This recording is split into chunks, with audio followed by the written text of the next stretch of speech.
Man was shot and killed on the grounds of the Kern Fromhold Correctional Facility in Holmesburg.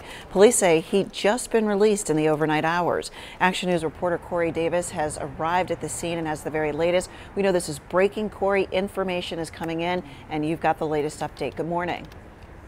Tam, good morning. Still a lot of questions with this, but we do know that the victim was released around 1 o'clock this morning, and then he was shot just about almost an hour after being released. But he was shot on the grounds of the Kern Fromhold prison here. You can see right past the fence there next to the shed is where investigators found some shell casings. So this area is about 200 feet off of the main driveway that leads to the prison here off of State Road, right next to I-95. I want to give you a look at some video too, because police say they responded to several 911 calls just before 2 o'clock this morning of reports of gunshots and that a shooting happened on the grounds of the Kern Fromhold prison here on State Road in Holmesburg.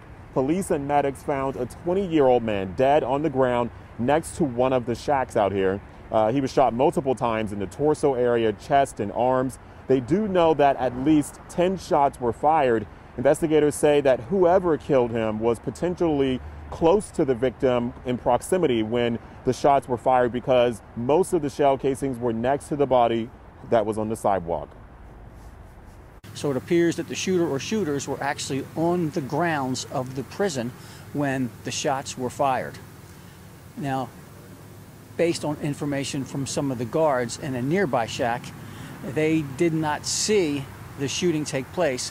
They saw what appeared to be a dark-colored vehicle speeding from the grounds of the prison property. So police are telling us that they are not 100% sure just yet whether the shooter or shooters were actually inside that vehicle seen speeding from the prison here. But right now we do know that homicide investigators and crime scene police officers are also working the scene in search of more clues. For now, reporting live here in Holmesburg, Corey Davis, Channel 6 Action News.